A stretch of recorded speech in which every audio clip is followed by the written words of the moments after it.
Pronto. Bom, começamos. Bom, boa tarde, Léo, boa tarde, Graziela, boa tarde, Diogo. Agradeço muito, muito, em primeiro lugar, vocês terem aceitado, enfim, pela disponibilidade, generosidade do tempo, né? Porque parece que no confinamento, pelo menos, que deveríamos estar fazendo como sociedade, mas muitas não é uma realidade, né, no caso do Brasil, por várias questões, enfim, mais complexas, e de disponibilizar esse tempo, né, porque às vezes a gente tem a impressão que a quarentena está todo mundo à toa, e eu, pelo menos, tenho a impressão que eu estou trabalhando mais do que nunca, assim, né? Então, obrigado pela generosidade, pela disponibilidade de vocês estarem aqui nesse momento e contribuindo com esse projeto, que está na sua 20ª e última semana. Essa semana, especificamente, ela tem um nome um pouco irônico, e a pandemia não acabou, porque a gente nunca imaginava que ia terminar o projeto, precisar terminar o projeto, um pouco por exaustão também. Enfim, como eu falei antes da gravação, já são mais de 100 programas que a gente fez de temas os mais variados, e isso gera uma exaustão enorme, porque, enfim, conciliar as agendas e todo o trabalho de divulgação e montagem de roteiros e tudo isso. Então, a gente nunca imaginou que o nosso trabalho fosse acabar antes da pandemia, porque quando a gente começou no dia 23 de março, logo ali no começo, a nossa ideia era, vai durar 1 mês, 2 meses, né? Tipo, acho que daqui a 3 meses já vai estar tudo normalizado. E então a gente nunca fez uma programação muito longa, era sempre assim, a gente ia avançando 1, 2 semanas no máximo, e ia bolando assim. E isso também vai causando um estresse, porque você fica, aí semana que vem é o quê? Vai ter, não vai ter e tal. Até que chegou uma hora que a gente viu que realmente não vai ter, provavelmente até o final do ano, né? Enfim, quem trabalha aí com o mercado editorial já é quase um consenso de que não vai haver mais eventos presenciais esse ano, né? Já está todo mundo se adaptando um pouco à realidade virtual. Eu mesmo, no trabalho que eu faço de divulgação, história da ditadura, já fiz alguns lançamentos virtuais de livros, um pouco nesse sentido, assim, né? De se adaptar a essa nova realidade. Então, esse projeto, durante essas 20 semanas, a gente buscou, de fato, diálogos com pessoas das mais diversas áreas.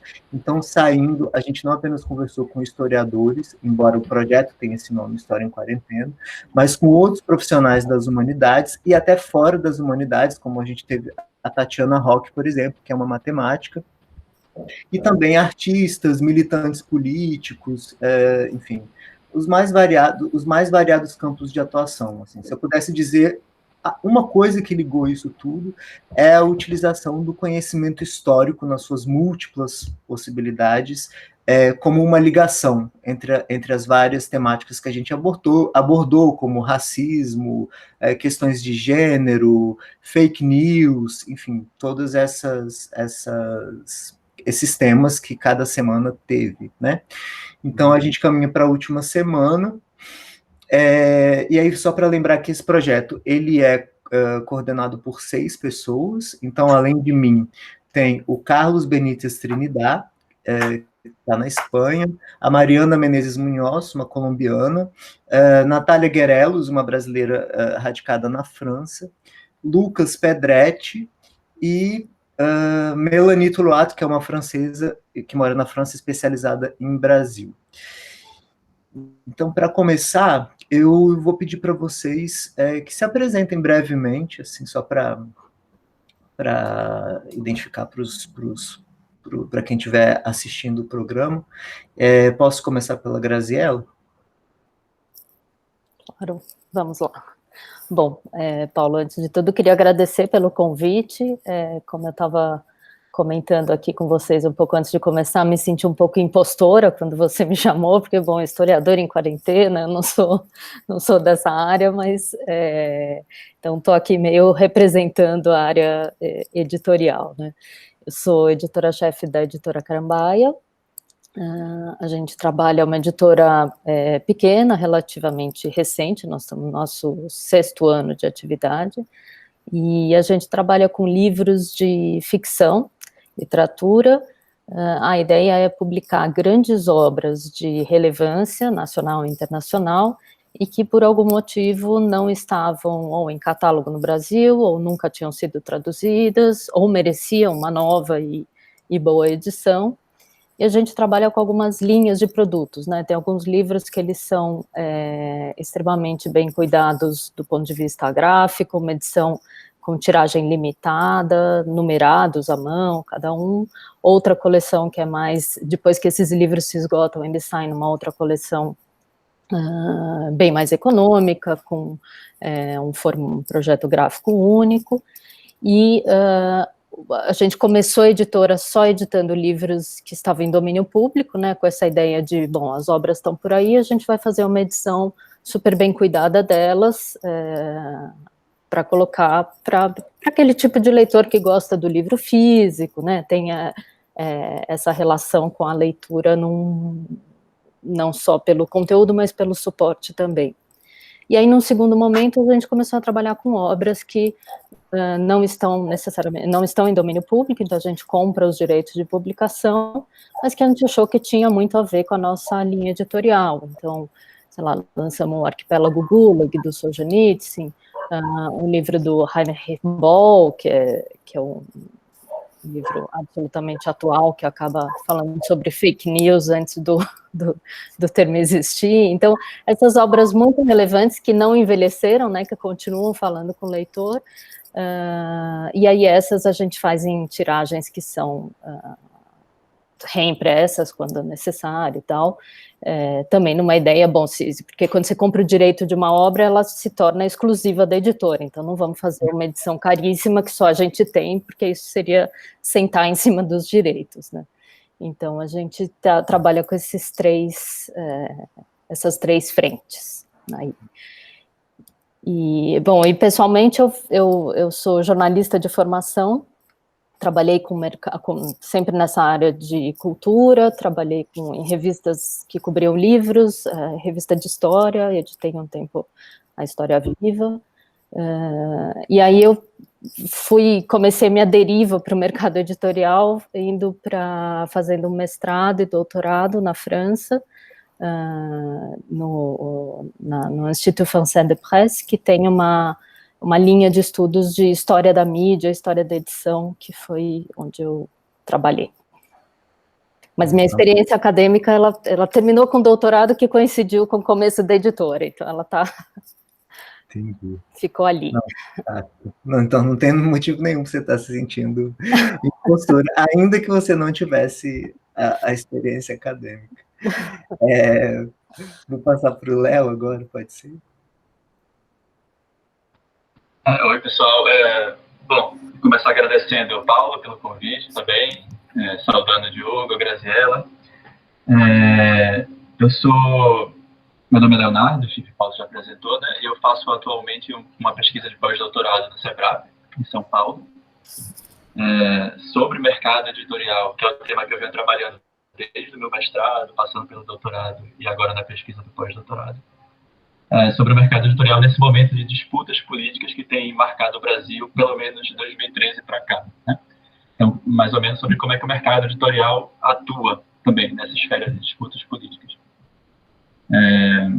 E eu defendi recentemente uma tese sobre Azar Editores, que aí o foco é mais dos anos 60 e 70, tratando especificamente como é que o mercado editorial ajudou a configurar um universo de ciências sociais e ciências humanas no Brasil, né? E sou também atualmente professor de Sociologia no Instituto Federal, aqui de Pernambuco, o IFPE. Acho que é isso, né? Depois eu posso falar um pouco mais sobre a pesquisa e etc., mas essa é a minha atuação atual. E agora, nesse momento, você está em Pernambuco mesmo? Sim, sim. Tá. Estaria dando aulas, mas por causa da pandemia não estou, por enquanto. Entendi. Mas estou aqui, sim. Diogo. Bom, boa tarde a todas e a todos. Eu queria também agradecer, Paulo, pelo convite, te parabenizar pelo trabalho que tu vem fazendo, de divulgação do conhecimento histórico, enfim, isso acho que é mais do que nunca muito importante, né? coincidentemente, na aula que eu dei hoje, falou de o assunto chegou ao problema do negacionismo atual, né? E a gente estava falando justamente a importância da gente conseguir fazer com que o conhecimento histórico chegasse, né, no maior número de pessoas, né? Então, parabéns por todo esse trabalho, que eu imagino que não seja fácil gerir tudo, né? Bom, então eu me chamo Diogo Cunha, sou historiador, né, de formação, não só de formação, continuo sendo historiador, mas defendi uma tese, agora já vão quase 6 anos, 2014 defendi minha tese, também na França. Em seguida fiz um pós-doutorado em ciência política e acabei entrando no departamento também de ciência política aqui na Universidade Federal de Pernambuco, que é onde eu ensino na graduação e na pós-graduação, né? E, bom, meus temas de interesse, eles sempre, quer dizer, evoluíram bastante, né? Então, desde o mestrado até agora, eu não consigo ficar numa coisa só. Então, começou bom, no regime militar, né, era mais o papel da Igreja Católica, depois passei para os intelectuais conservadores, né, especialmente durante o doutorado, né. Quando eu fui para a ciência política, eu fiz um pequeno deslocamento, né, embora ainda no campo da história intelectual, né, eu foquei mais num deles especificamente, no pensamento de um deles, que foi o Miguel Reale, né. E tenho recentemente me interessado mais pela teoria política contemporânea, tá? Então, especialmente alguns autores franceses, Le Fort, Rosan Vallon, tenho trabalhado esses autores recentemente. E acho que é isso. Perfeito, perfeito. Dando início, assim, né, à conversa, e como eu falei no início, são muito mais provocações e instigações do que propriamente uma entrevista formal ou uma exposição formal.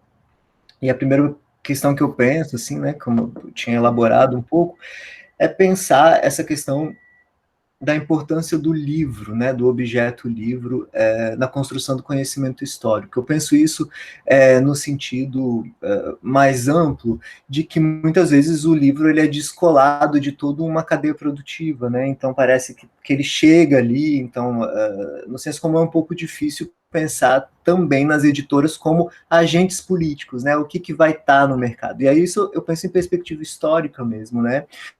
Isso incluindo o Diogo, que tem esse trabalho brilhante sobre a Academia Brasileira de Letras, que são pessoas que, para além de representarem, né, uma espécie de elite, né, do mundo literário, embora isso seja muito questionado também, né, na questão de quem está ali, mas dos livros como parte também de produtos das editoras, que são também agentes políticos nessa questão, no sentido de que escolhem o que vão editar, o que vão dar mais ênfase na questão do marketing. É um mercado muito desigual também, né? Tem as grandes corporações, tem as editoras menores, as editoras, enfim, para o grande público, mas enfim, que fazem edições mais baratas. Assim. É um mercado, até considerando essa extrema desigualdade social que a gente vive no Brasil, é um mercado bastante amplo até, né? Enfim, com todas as dificuldades que a gente tem, existe esse mito, né, de que o brasileiro não lê, que em parte é verdade, mas que em parte também pode ser questionado no sentido de que, por exemplo, as estatísticas mostram que os livros juvenis, assim, né, tenham tido tiragens muito grandes e são vendidas, e tem uma certa cultura também da celebridade, né, da celebridade jovem que lota bienais, enfim. Né? Então, é uma questão muito mais complexa do que simplesmente brasileiro não lê, então, tipo, é toda uma questão, embora exista uma desvalorização cultural do objeto livro, como todos nós sabemos. Então, eu pediria para vocês considerações, assim, né, da maneira como vocês quiserem direcionar, mais para a questão do mercado editorial, mais do ponto de vista histórico, né, no caso, do Diogo, que estudou a fundo a ABL, o Léo, que estudou uma editora específica, mas também eu vi que já tinha estudado a COSAC antes, né, no mestrado, da importância dos livros para a produção de um conhecimento histórico na sociedade, assim. É um pouco nesse sentido. E aí vocês respondem como acharem mais confortável. Para mudar a ordem, vou começar pelo Léo agora, pode ser? Oi, Paulo, pode ser sim. Bom, essa pergunta ela é muito boa e muito ampla ao mesmo tempo, né? Ampla no sentido de que o livro, a gente parte do princípio de que o livro tem uma importância fundamental na construção de diversas esferas de conhecimento na sociedade, né? Agora, tendo em vista o que você pergunta sobre a importância do livro em relação ao conhecimento histórico, eu acho que dá para chamar atenção para algumas questões fundamentais, assim, né? Dentre elas, que a própria existência de uma ciência social, das ciências humanas de forma ampla, ela dependeu e continua dependendo, né, da existência de livros, de um mercado editorial que transforma textos em livros, né? Parece uma coisa muito óbvia, né, mas é um lugar comum de quem trabalha com o mercado editorial, de quem pesquisa sobre o mercado editorial, né, que autores não escrevem livros, autores escrevem textos, né? O processo entre um texto escrito ou a ideia até de um texto que vai vir a ser escrito e o livro nas mãos de um leitor, né, que vai ler aquele livro, que vai conversar Ele travou um pouco sobre ele, é um caminho muito, muito longo, né? Então, olhar para a história e perceber como a disciplina histórica, por exemplo, ou a sociologia, a antropologia, a ciência política no Brasil se configurou, é olhar também para como o mercado editorial brasileiro se configurou para dar suporte a esses textos, né? E aí você falou um pouco da minha pesquisa sobre azar, por exemplo, e eu acho que por isso que eu escolhi também o tema da azar como objeto da minha tese, porque a azar é uma editora fundamental nesse momento de virada na configuração das ciências humanas, de uma forma ampla, no Brasil, né? Se a gente pega o Brasil dos anos 30 e 40, a gente tinha um mercado editorial em crescimento, né? Mas era um mercado editorial muito voltado para um certo lugar para as coleções brasilianas, por exemplo, né? Então eram livros sobre identidade nacional, só que pega lá o Casa Grande Senzala, pega Raízes do Brasil, esse tipo de livro estão lá nas coleções brasilianas, né? José Olímpio e outros. Os livros de ciências sociais, de filosofia, até de história, muitas vezes, eram livros que chegavam ao Brasil em línguas estrangeiras, né? Não existia aqui muito a cultura da tradução de obras das ciências humanas para um público brasileiro, né? Então, isso vai se fortalecer, sobretudo, a partir dos anos 50, anos 60, 70 em diante, assim, né? E a ZA teve um papel histórico nisso, né, fundamental, de estabelecer uma política editorial de tradução de livros para estudantes universitários, que trouxe para nós, no Brasil, um leque amplo, uma bibliografia enorme de textos que formaram gerações e gerações de intelectuais, de pessoas, de trabalhadores, etc., né? Então, não dá para imaginar que a construção do conhecimento, não só do conhecimento histórico, mas do conhecimento como um todo, ele não esteja vinculado à configuração de um mercado editorial, né? E aí, para finalizar minha fala, eu chamo a atenção até para um aspecto que tem a ver, assim, com o mercado editorial como um produtor de livros, né? Mas para uma dinâmica que é muito mais invisibilizada em relação ao mercado editorial, que tem a ver, por exemplo, com taxação de impostos, né? Com estímulos do Estado para a importação de papel, e uma série de fatores que estimularam aquele mercado dos anos 50 a produzir livros, etc., né? E eu chamo a atenção porque agora há pouco, antes de a gente começar essa conversa, eu estava lendo o jornal, aqui, as notícias, e eu vi que saiu uma série de... Gabriela deve saber, né, não sei se viu isso, se participou, mas enfim, várias entidades relacionadas ao livro, né, acabaram de lançar uma nota se posicionando contrária à taxação de livros no país, né? E a isenção de livros, né, o contrário da taxação, a isenção de livros é uma política que vem lá dos anos 40, 50, mas sobretudo ali a partir do governo Kubitschek, né, com a recepção de uma série de demandas das entidades livreiras no Brasil. para não taxação de papel, para importação com custos reduzidos de máquinas estrangeiras, isso desde Monteiro Lobato, lá nos anos 20. E esse universo todo possibilitou a construção de um mercado editorial no Brasil que possibilitou, como consequência, né, a construção de um conhecimento em ciências humanas, e não só em ciências humanas, mas de forma geral, nacional. Né? Então, a gente só pode falar que tem uma boa história, né, no Brasil, feita por historiadores brasileiros, uma sociologia, uma antropologia, etc., porque existiram editoras, como a ZAR e outras, né, que possibilitaram isso, tendo em vista os mecanismos presentes no momento. Né? Então, isenção de papel, impostos, etc., foi um mecanismo que possibilitou a construção disso. Só para deixar claro que isso está em risco agora. Né? Então, acho que é uma coisa que a gente constrói a partir do conhecimento histórico, mas que está, né, muito atual. Perfeito. Antes de passar a palavra para a próxima pessoa, eu só fiquei com uma curiosidade, assim, porque foi uma coisa que me chocou. Enfim, eu acabei conhecendo por questões profissionais um pouco melhor o mercado editorial brasileiro, assim, né?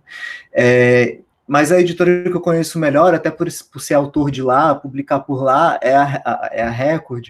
E recentemente, quando eles foram comemorar, acho que foi 75 anos, já não me lembro mais, da editora, eu comecei a observar essa questão da formação da memória institucional da própria editora, né? E eu vi que, por exemplo, a Record, ela se baseia ainda muito nas pessoas que estão vivas, e na memória individual, né? Nessa questão do testemunho oral. Como que é isso? A ZAAR chegou, quando você foi pesquisar, como você teve acesso a essa história ou memória da editora, se houve uma preocupação de constituição de uma memória, que no caso da Record, por exemplo, até porque depois foi aglomerando outras editoras que viraram selos, enfim. Como que foi essa questão da pesquisa mesmo? Uma pergunta bem de historiador, assim.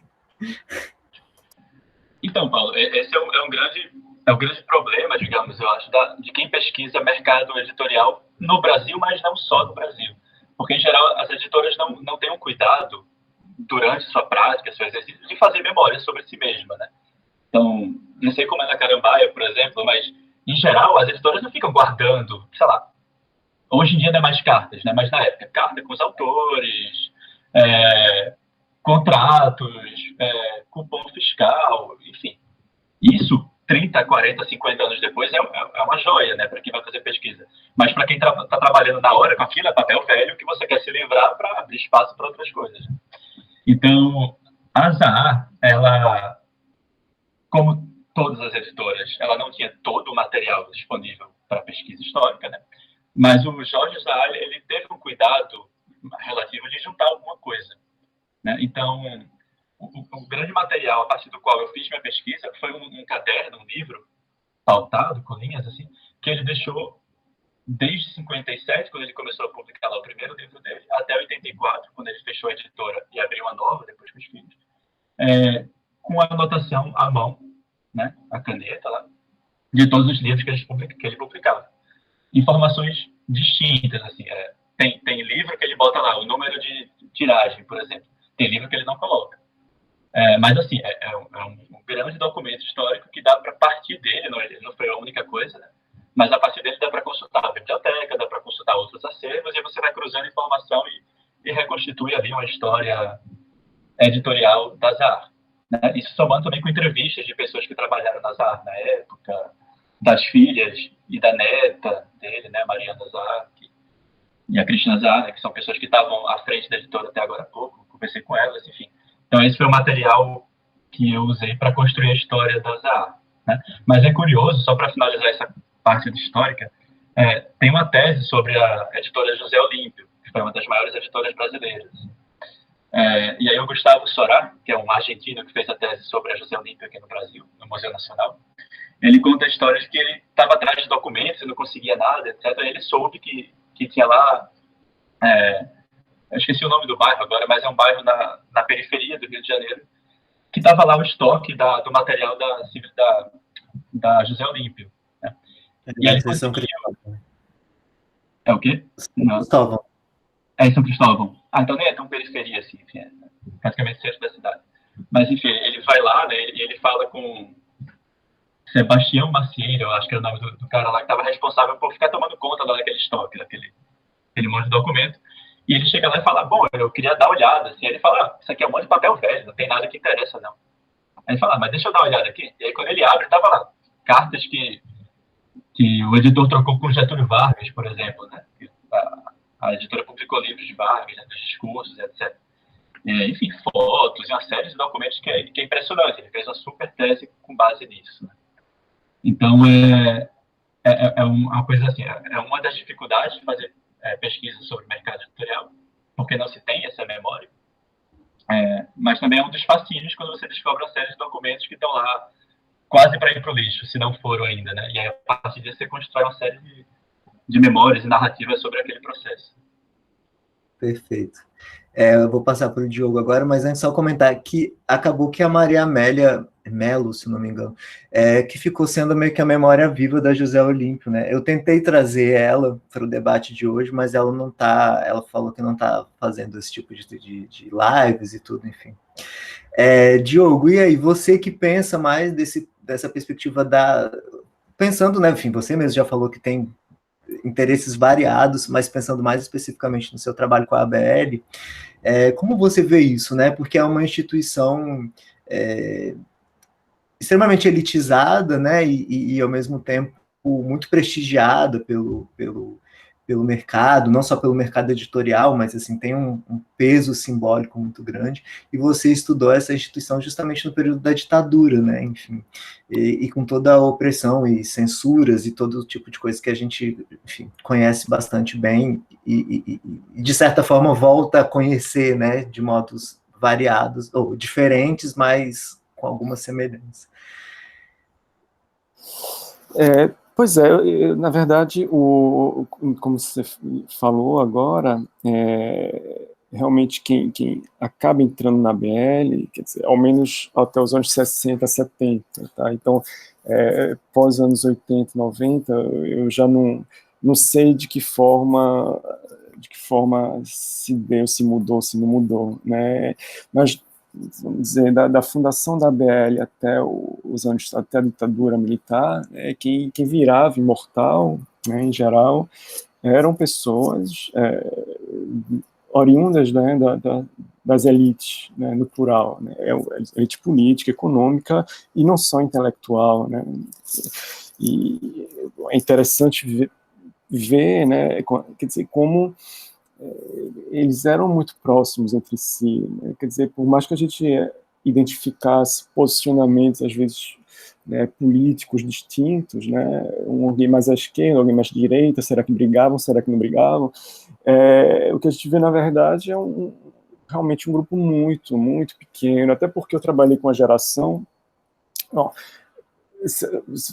Em geral, normalmente na época, nesse momento, nos anos 50, 60, as pessoas entravam na BL, vamos dizer assim, mais, já tinham uma idade, né, já eram mais pessoas mais idosas, assim, né, então eu peguei uma geração que a maioria nasceu no final do século XIX, né, virada do século XX, né, e aí eles chegavam na BL aos 60, 50 anos de idade, né, e o que era interessante, né, de ver é que quando a gente reconstituía essas trajetórias, né, a gente via que eram amigos, né, ou aumente conhecidos, né, quer dizer, que estudavam juntos na escola, por exemplo. Né. Claro, alguns vinham de estados diferentes, e tal, mas mesmo assim, quando a gente separava eles por estado, né, os de Pernambuco, os do Rio, tal, até as escolas eram as mesmas, né.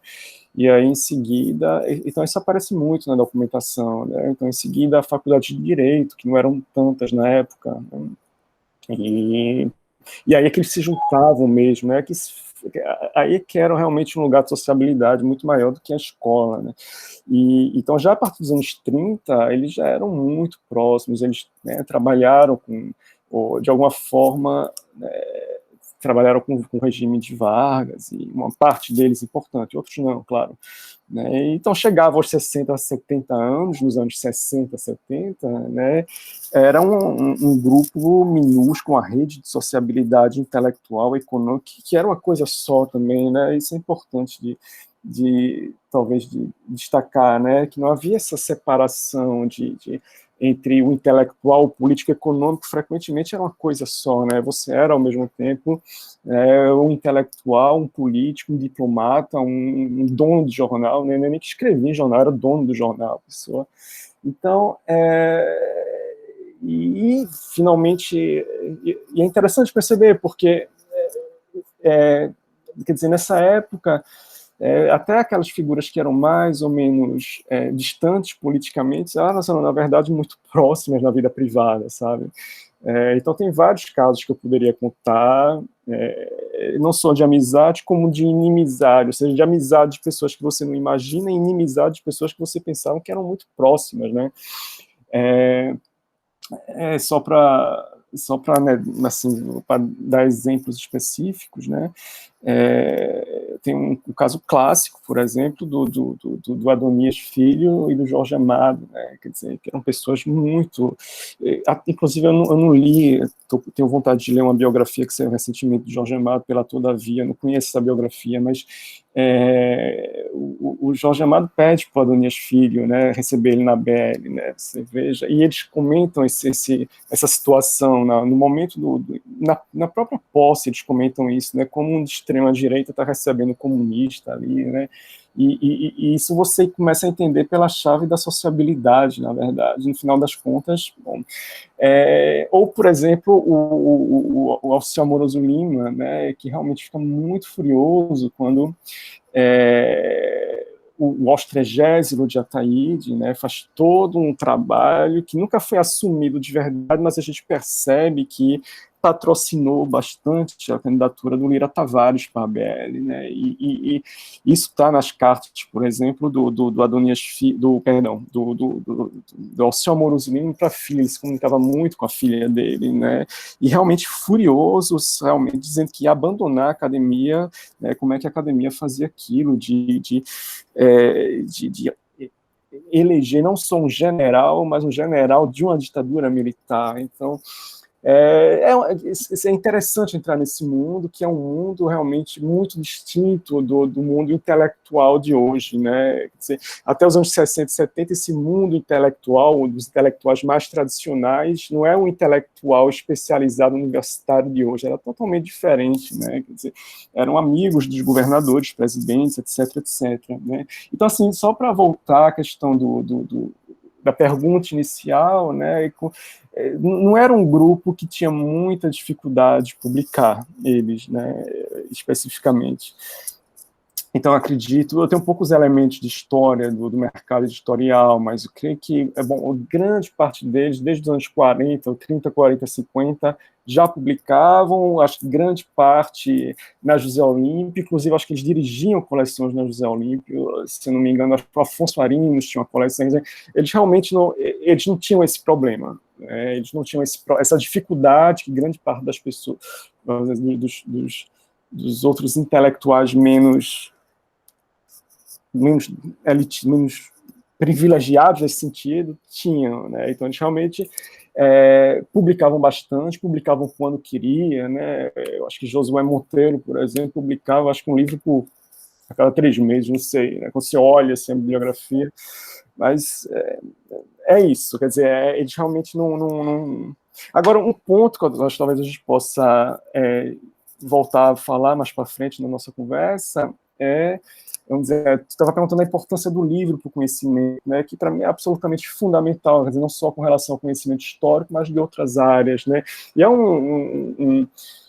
talvez um processo que esteja ocorrendo na academia de uma valorização cada vez maior, menos por livro, né, você sabe disso, vocês sabem disso todos, né, quer dizer, menos por livro e mais por artigos, né, e artigos que a gente faz em 2, 3 meses já publica eletronicamente, e eu acho que isso quer dizer, isso no médio e longo prazo vai levar a uma mudança muito grande no próprio conhecimento, nas formas de se produzir o conhecimento, né? Então, por exemplo, eu falei recentemente que eu estava lendo bastante o Rosa Valon, e foi alguém que sempre, enfim, que eu já vi em entrevistas ele falando que quanto para ele o importante era a publicação realmente de livros, né? Então você pega a cada 2, 3 anos você tem 600 páginas, eu acho que a gente, quer dizer, a forma como se avalia hoje o pesquisador faz com que a gente seja obrigado a um outro tipo de produção do conhecimento. A gente não tem mais essa opção de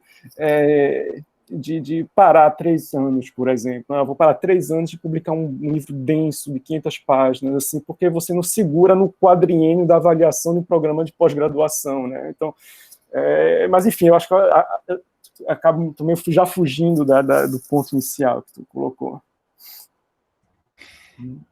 Não, perfeito. Na pesquisa que eu fiz, né, para o doutorado, que acabou virando uma publicação no ano passado, que foi sobre essas relações, né, foi sobre relações Brasil e França, fiz um período de pesquisa lá. Uma das coisas que me impressionou foi justamente essa figura do Lira Tavares, que você fala, né, porque ele vai ser o embaixador da França logo depois que ele sai da presidência, né, aquele período provisório ali que ocupou a presidência depois da doença do Costa e Silva, e ele ganha um pouco como um prêmio, né, a Embaixada de Paris, e é justamente o momento em que as maiores negociações de vendas de armas militares ocorrem entre o Brasil e a França, né? Então você vê, é muito complexo esse cenário, né? Então eu acho que pensar pela via das sociabilidades é uma chave interessantíssima, né, e riquíssima assim, para compreender esse período. Isso, Mais do que por ideologias políticas como a gente entende, né, tipo esquerda, direita. Claro. E eu realmente, só para completar, eu estou acabando de escrever um artigo sobre isso, quer dizer, como a gente tem que olhar muitas vezes a relação do intelectual com o poder a partir de outro prisma, né? Porque a gente se acostumou a olhar a partir de apoios ideológicos, né? Ou de uma crença que aquele intelectual está trazendo realmente a inteligência dele a favor ou contra um regime qualquer, né? E muitas vezes isso a Angela de Castro Gomes mostrou nos anos 90, já, tá? Não é absolutamente nenhuma novidade, mas eu acho que isso foi pouco, talvez tenha sido pouco analisado e pouco olhado, vamos dizer assim, os ganhos materiais que a intelectualidade pode vir a ganhar quando está colaborando com algum regime, né?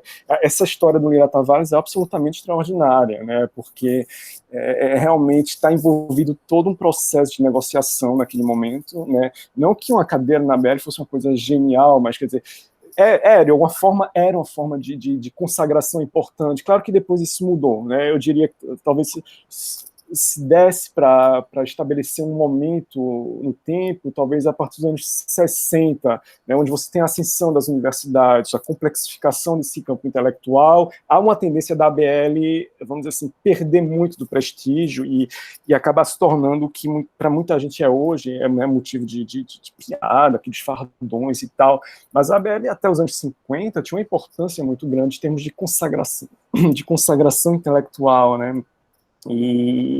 Mas essa coisa do Lira Tavares, nunca ninguém falou de uma forma aberta, a não ser uma pessoa, né, que eu tive a sorte de encontrar pouco antes de morrer, que foi o Ledo Ivo, né? Mas, bom, isso eu contei no livro, né? E o Ledo Ivo, ele fala de uma forma muito clara, e falou num dia que eu fui entrevistá-los, né? A maioria deles muito gentis comigo, né?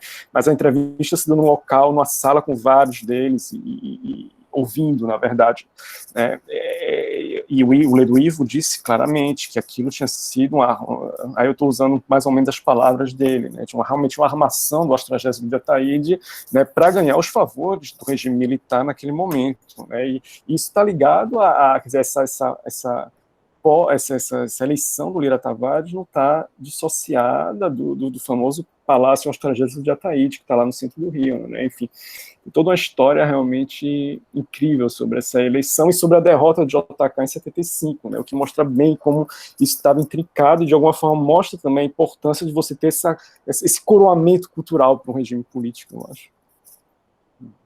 Não, perfeito. Passando para Graziella, desculpa, que você, que no começo falou, né, um pouco do incômodo, e eu acho que você tem uma contribuição enorme para oferecer, porque você está desse lado da editora, né, de alguém que tem essa possibilidade de decidir o que vai, o que não vai, qual vai ser a aposta, enfim. Depois, na segunda rodada, eu queria ouvir um pouco mais, que eu acho que é muito desconhecido, inclusive, do público, o que faz um editor, né? Porque parece algo um pouco abstrato, assim, para o senso comum, né? Eu acho que é até mais do que para além do senso comum.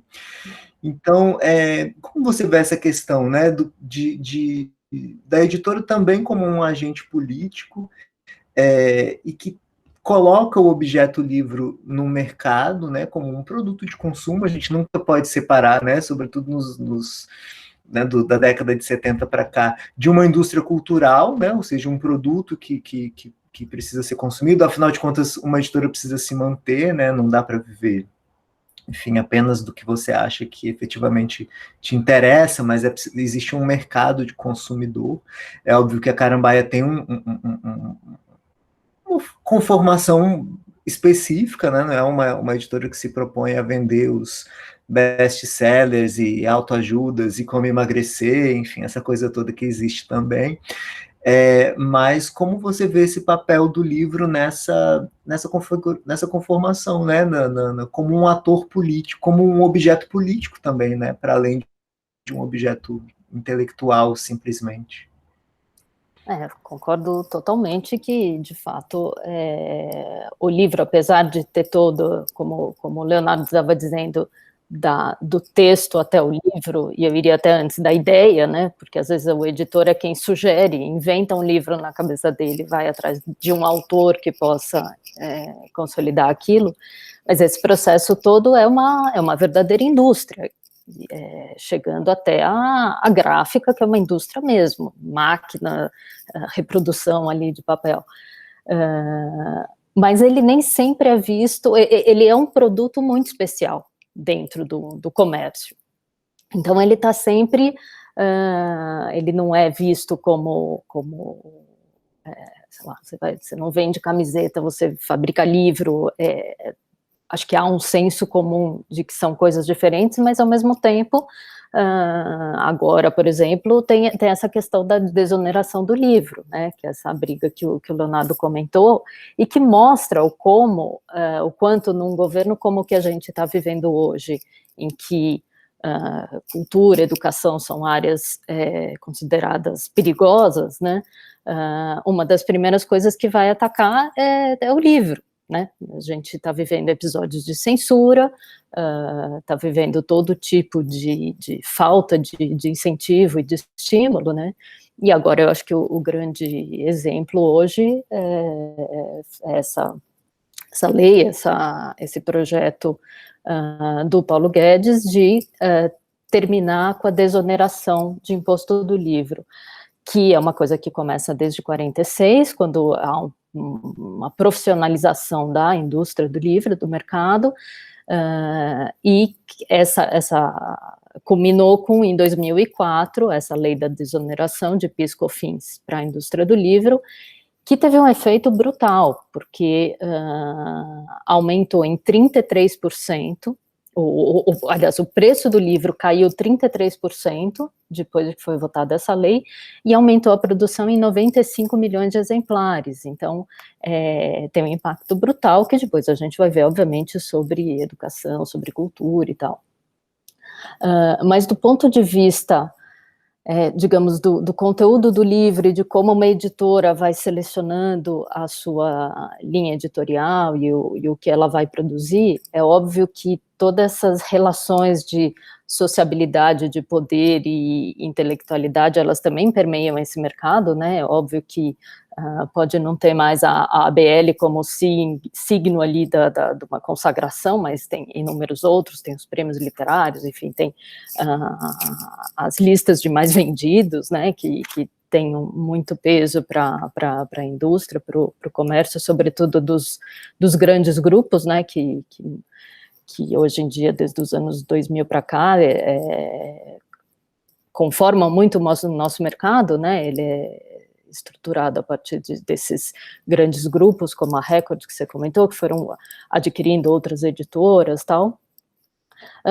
E, por um outro lado, a gente tem uma multiplicação de editoras menores, independentes, projetos editoriais como o nosso, que tem uma linha editorial muito específica, então a gente não trabalha com livros de não ficção ou livros universitários, mas é óbvio que na escolha da ficção você tem ali um direcionamento, né? A gente, em 2018, começou em 17, 18, mas quando a gente começou a ver digamos, esses rumos, né, que o país estava tomando, mas que externamente a gente também pode considerar, a gente começou a lançar uma série de livros sobre totalitarismo, romances ou obras de ficção que tiveram um peso na época do seu lançamento e que hoje elas têm que ser repensadas e trazidas para o debate, né? A gente está vivendo uma época de reapropriação de narrativas e disputas de narrativas que, se você não trouxer isso, eu acho que, enfim, a gente tem que enriquecer e tentar entender onde é que nós estamos chegando. Então, a gente publicou um livro sobre do Hans Fallada, que é um autor alemão. Esse livro é sobre a vida em Berlim da gente comum, como é que foi essa resistência ao nazismo. Ele pega um caso histórico, né, de um casal que desenvolveu um método ali bem particular de resistência. Eles escreviam cartões postais e saíam distribuindo,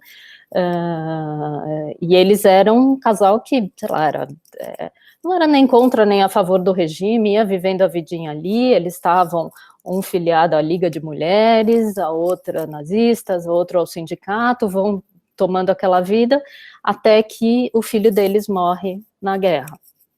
Aí eles tomam uma postura e falam: a gente precisa avisar os alemães que está acontecendo. E tem essa ideia super ingênua e, ao mesmo tempo, quixotesca de escrevendo cartões postais e distribuindo pela cidade. Então, enfim, você trazer um livro como esse para o leitor de hoje, eu acho que é obviamente, uma opção política, né, de precisamos contar sobre isso, ou pegando num outro extremo, o Arquipélago Gulag, o outro extremo pensando nos leitores e como está sendo reapropriado, que é um livro que eu acho que, enfim, quem se interessa por um pensamento de esquerda ou de, enfim, história do século XX, é um livro absolutamente essencial, que foi muito lido quando saiu, na década de 70. Desde então ele foi sofrendo reapropriações e apropriações de muitos lados, né? Um livro de um ex-prisioneiro do Gulag, que começa, a partir de relatos do Gulag, denunciar o que estava sendo feito sob o stalinismo, e a gente comprou os direitos desse livro, que estava fora de publicação no Brasil. Acho que a última edição era dos anos 60, e traduzido não direto do russo, tal. A gente lançou. E você fica surpreso também com o resultado, assim, eu não imaginava. Ele virou o nosso best-seller, e desde que saiu a primeira notinha no jornal de que a gente tinha comprado os direitos e iam lançar, a gente não passava um dia sem receber e-mails, chamadas em redes sociais, telefonemas até, que é essa coisa rara hoje em dia, de pessoas querendo saber do livro. E que para a gente foi, assim, bom, sabia que era uma obra importante, né, que todo mundo queria ler, mas a esse ponto, aí a gente foi descobrir que é um livro de cabeceira do Olavo de Carvalho, e que ele fala desse livro nos vídeos. Eu não tive coragem de pagar para assistir os vídeos para entender como ele fala, mas eu posso imaginar. Então, aí reforça ainda mais, né, essa vontade de trazer uma obra dessa para você ler hoje e entender o que né, a gente quis montar uma linha ali contra o totalitarismo. Falamos de nazismo, falamos de stalinismo, né, desse momento, mas, assim, daí pedimos um pós-fácil explicativo, e fazendo essa leitura para o Daniel Arão Reis. A gente, todas as obras acompanha com um especialista da área, ou em muitos casos um historiador. Então tem desde um romance sobre a unificação na Itália, então você chama uma historiadora para contar um pouco daquele período e contextualizar a obra. Então eu acho que, mesmo em se tratando de ficção, a gente consegue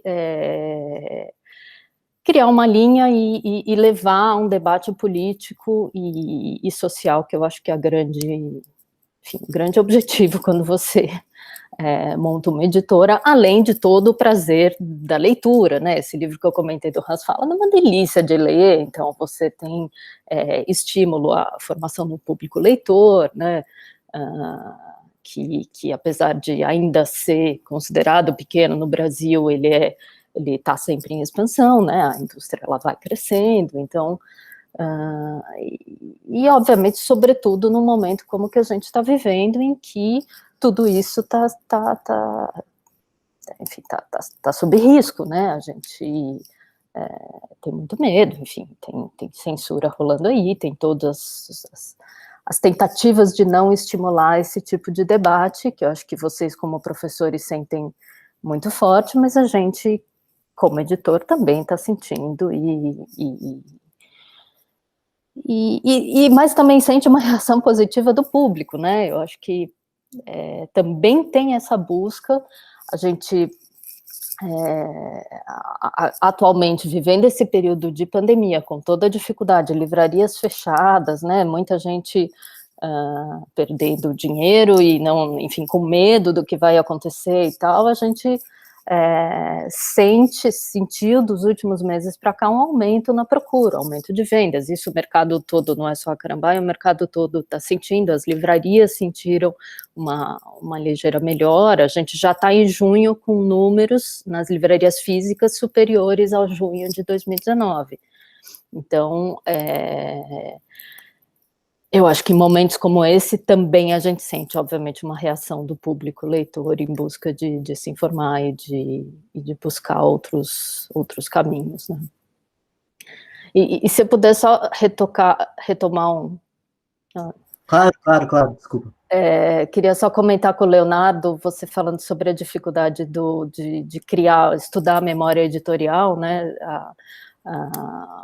Como é que a Carambaia cuida da sua memória, e eu queria dizer que você reforça um peso na consciência que eu tenho, desde que bati muito a cabeça durante a pesquisa do doutorado para pesquisar todas as editoras que não deixaram registro nenhum, até a ABL um pouco, a dificuldade de ter documentos e acessos e tal, e na hora que você entra na lógica industrial mesmo da produção de livro, é um desespero constante que eu tenho, porque eu sei o quanto a hora que você termina um livro, você deveria parar, fazer uma fichinha, um dossiê todo organizado, de toda a história daquele livro e tal, e é uma dificuldade no dia a dia, mas essa foi uma das únicas coisas boas a gente ficou 5 meses agora sem mandar nenhum livro para a gráfica, né, durante essa nossa quarentena de 5 meses, e agora, acho que em agosto, vamos lançar o primeiro, depois disso, e uma das únicas coisas boas de ter ficado sem publicar foi poder organizar um pouco esse arquivo, que está muito mais digital em planilhas de Excel. Não sei como os pesquisadores mais para frente vão ter acesso a isso, mas pelo menos está tudo lá. Não, fantástico. Eu tinha só 2 coisas. Eu já anotei aqui o nome do Hans Fala, porque eu não conheço, eu só conheço aquele O Viver Sozinho em Berlim, que acho que é da Estação Liberdade. É esse mesmo, é o mesmo livro. Isso foi uma das coincidências de mercado. A gente estava traduzindo ao mesmo tempo que eles. O Viver Sozinho em Berlim, eles traduziram dessa forma porque é o nome do livro, do filme que foi baseado. Não sabia. Mas Cada Um Morre por Si, que é o título, enfim, a tradução mais próxima do original, mas é o mesmo, a gente estava preparando ao mesmo tempo que eles, ficou sabendo porque fomos pedir existe um programa de ajuda do governo alemão para tradução, e eles recusaram o nosso pedido e falaram, não, nós acabamos de pagar a tradução para esse.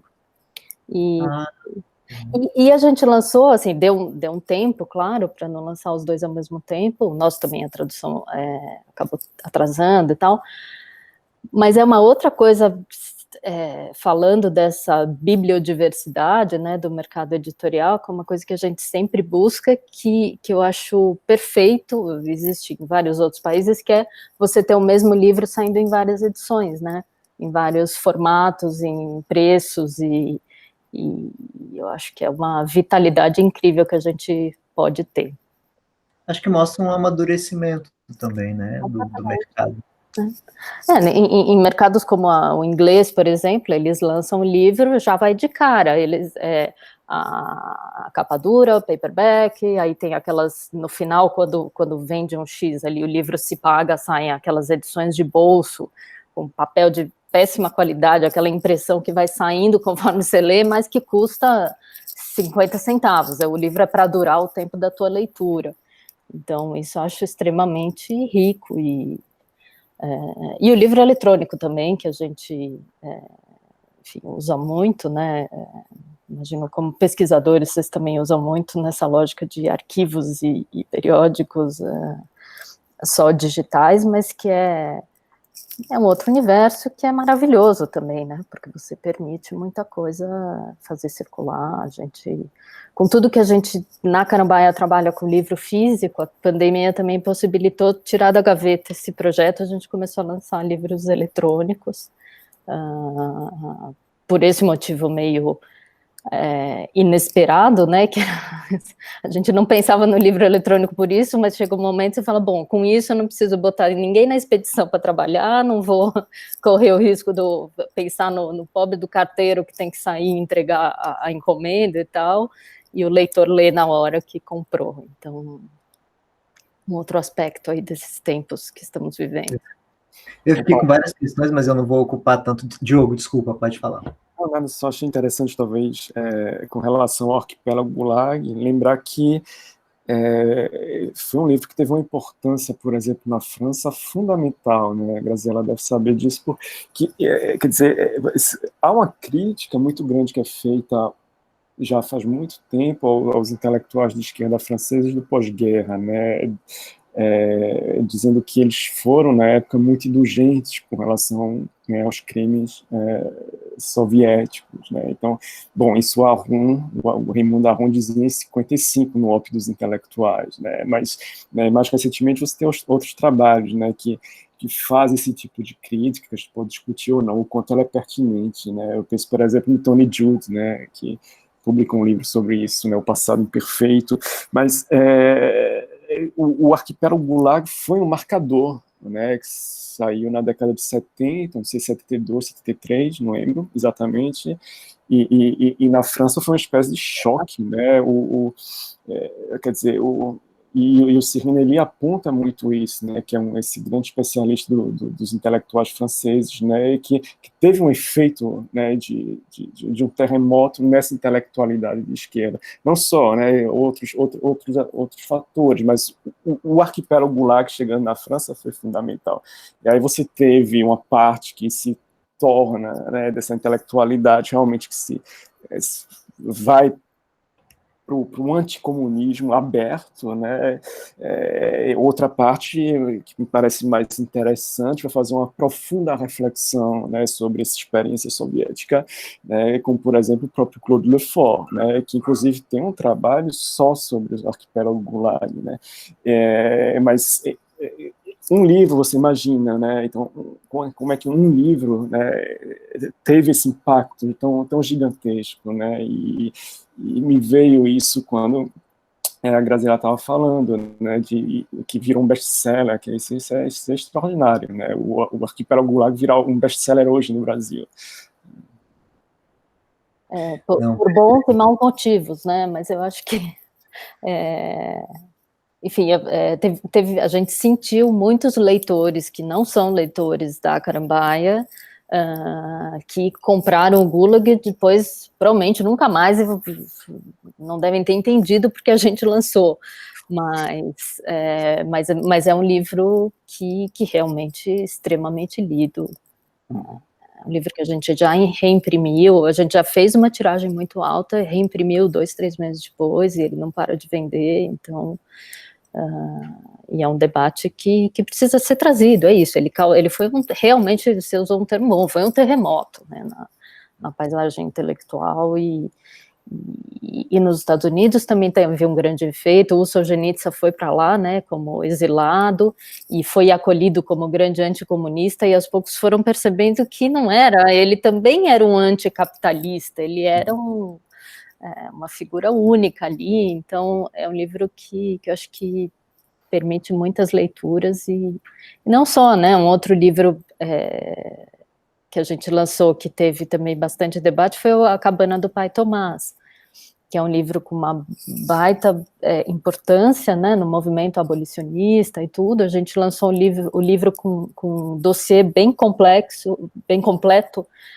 de um historiador, contando as várias leituras que esse livro foi tendo, né, desde rejeitado pelo movimento negro nos Estados Unidos, como é que a gente vai ler agora esse livro, né, que trata o escravo, que ao mesmo tempo denuncia uma situação de escravidão e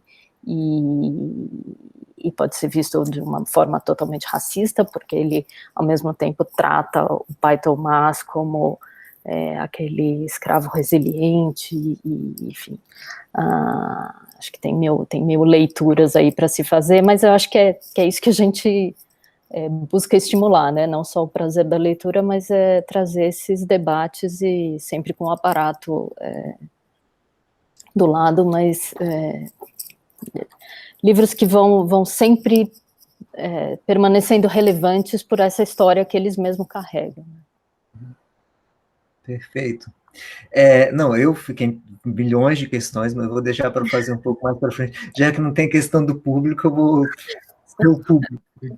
Porque, enfim, né, eu acho que todo mundo que trabalha, eu acho que a gente comunga, né? Eu estou vendo ali a estante da Graziella atrás, eu estou assim, desesperado, queria mexer, queria ver o que tem. Mas... A pandemia está convidado, por enquanto melhor não. Mas eu acho que todo mundo que acaba ficando... Eu fico, né? Esses dias circulou uma imagem dos escritórios de algumas pessoas, aí teve a do Piaget, né? E aí, lógico, não no brilhantismo, mas na zona, às vezes eu fico com medo, assim, de ser tomado pelos livros aqui dentro da minha casa. Mas, enfim, eu faço depois algumas questões mais específicas.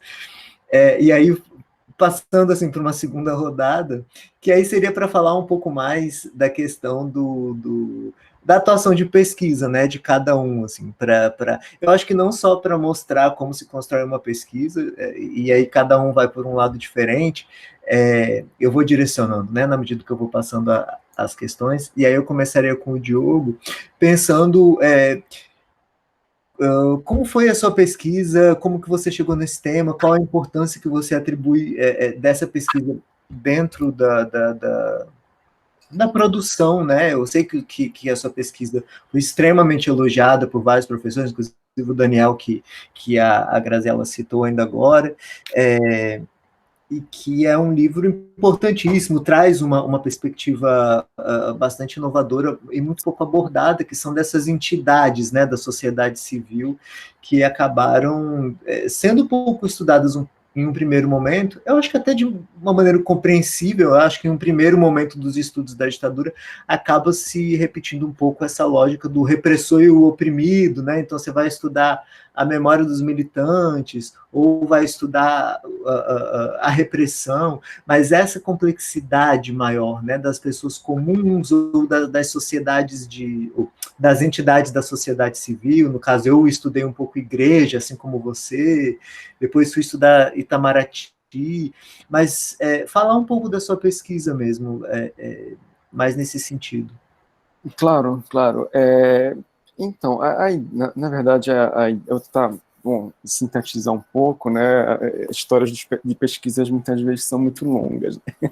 Mas a ideia, na verdade, foi uma ideia que surgiu durante uma conversa, né? Quer dizer, eu já queria trabalhar com a direita há 15 anos atrás, sabe? Eu terminei meu mestrado em 2007, aqui na Federal de Pernambuco, e durante o mestrado eu já tinha essa vontade. Eu achava que tinha pouca coisa sobre as direitas, né? Quer dizer, na época tinha bem menos do que hoje, né? De uns 5, 6 ou até 10 anos para cá, realmente esses estudos aumentaram mais, as redes foram formadas, enfim. Mas em 2000, nos idos de 2005, 2006, 2007, não era... Você tinha alguns trabalhos, mas não era tão difundido assim. Eu achava importante esse estudo sobre as direitas, né? Então, e sobretudo porque eu conhecia um pouco já alguns trabalhos que eram feitos na França, né? O clássico do René Raymond e os trabalhos do Cyril Nelly também, aqueles 3 volumes enormes do Michel Vinocq, enfim, e me chamava muito a atenção, né? Quer dizer, como é que eles tinham tanta coisa já, e no Brasil, naquela época, se escrevia ainda tão pouco sobre as direitas, né? Então, fui para lá com a ideia de fazer algo sobre a Arena, e que acabou não funcionando bem, e foi numa conversa com o Daniel Arão, né, justamente, que surgiu essa ideia de fazer algo sobre, né, a Academia Brasileira de Letras, né? Então, na verdade, é uma pesquisa que se insere vamos dizer assim, num movimento, vamos dizer assim, como a historiografia já, inclusive, por iniciativa do próprio Daniel, acho que ele foi um dos primeiros, não sei se o primeiro, mas desde muito cedo, no final dos anos 90, eu acho, no início dos anos 2000, já era alguém que falava da necessidade de se pensar para além dos polos, né, colaboração, resistência, né, quer dizer, essa necessidade da gente pensar o nosso autoritarismo e a relação da sociedade com o autoritarismo, né, quer dizer, tinha chegado o momento, eu acho, né, da gente encarar esse passado, né, bom, então surgiu, né, a BL, foi interessante, são intelectuais que são, por um lado, são diferentes, evidentemente são diferentes entre si, mas tem, por outro, uma certa homogeneidade, uma maioria, né, de intelectuais conservadores, e eu acabei entrando nesse mundo muito restrito, né, dos intelectuais conservadores, que alguns apoiaram o golpe, outros ficaram muito calados. Isso é interessante também de perceber, né? Foi uma das coisas que eu precisei enfrentar na pesquisa, foi o silêncio dos intelectuais, na verdade, né? Os polos você identifica facilmente, mas o que você faz com o silêncio deles, né?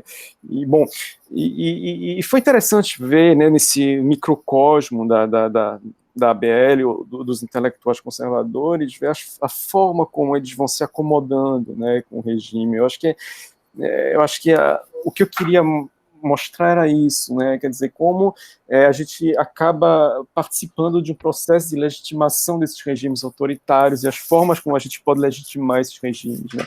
O agente, né? Claro, a sociedade como um todo, mas esses grupos específicos que têm uma visibilidade maior, uma influência maior, né? Então foi o que eu procurei mostrar, e como se deu esse processo de legitimação, né? E foi interessante ver que não era algo tão evidente em si. Eu acho que isso talvez tornou a pesquisa um pouco mais interessante. Quer dizer, você não tinha na ABL essas figuras que ficavam falando bem da ditadura, ou que defendiam o golpe. Não, era algo muito mais sutil, né? Ou você via de outras formas, né? Quer dizer, através de sociabilidades, através de convites, né, o que mostrava o quantos eles eram próximos, né? Castelo Branco insistindo em fazer parte, quer dizer, em presenciar e prestigiar os eventos da BL, por exemplo, ou Lira Tavares. Então, foi importante, eu acho, revelar, né, esse mundo e essa proximidade, essa sociabilidade, né? O Ataíde era muito quer dizer, veja, o Ataíde era, quer dizer, sempre se colocou como o liberal, né? E foi alguém que foi super próximo dos militares o tempo todo. Ele criticou, claro, a censura aqui ou ali, mas era pontual. Em nenhum momento ele colocou em causa, por exemplo, né, a ditadura como um todo, o fato de ser uma ditadura, por mais que depois o sogro dele e a filha, o sogro não, perdão, o genro e a filha, né, tenham feito uma espécie de biografia heróica do Ataíde, mostrando ele como super antimilitarista e tal, né, mas assim, eu acho que assim, o que eu achei importante foi, né, revelar um pouco vamos dizer, essas acomodações, essas ambiguidades, né. Teve um livro que me inspirou muito, né, que foi o livro de um historiador que eu não sei se é francês ou suíço, mas em todo caso eu acho que ele trabalha na Suíça, que se chama o Burin, né, Philippe Burin, e que ele tem um livro chamado La France à l'heure allemande, né, a França no horário alemão, mostrando como a gente é importante a gente tentar distinguir os vários níveis de acomodação da sociedade, né, e eu acho que a ABL foi uma forma de tentar ver isso, né? Você teve conservadores ali que não eram a favor, você teve progressistas que ficaram muito calados, né? Você se pergunta por quê, né? Quer dizer, porque a ABL elegeu, nos anos de chumbo, o João Cabral de Melo Neto, o Antônio Weiss, eles entraram ali em 69, 70, 71, né, Jorge Amado entrou antes, em 61, eu acho, mas você tinha o José Honório Rodrigues, por exemplo, 71 também,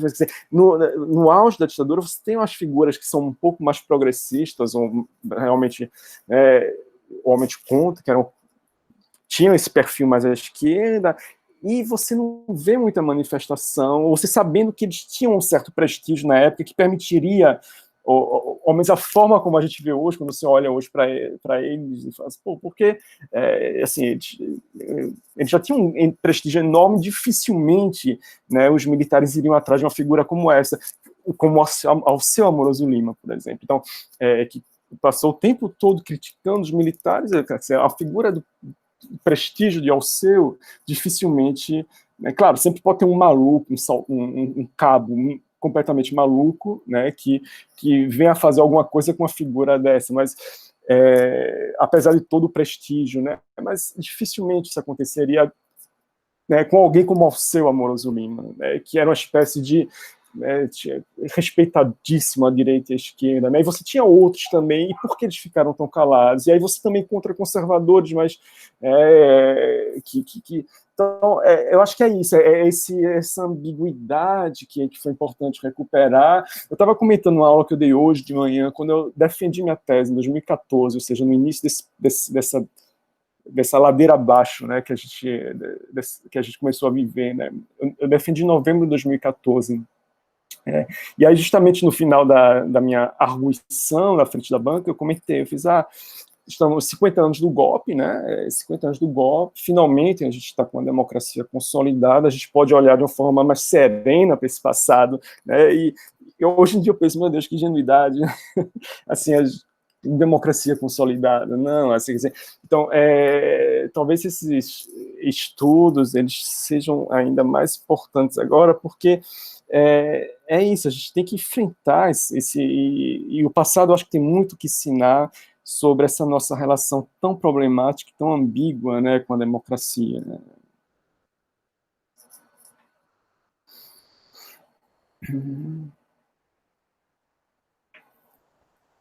Perdi aqui a conexão do mouse. Então, passando para a Graziella agora, eu anotei aqui a ordem para não ser injusto com ninguém.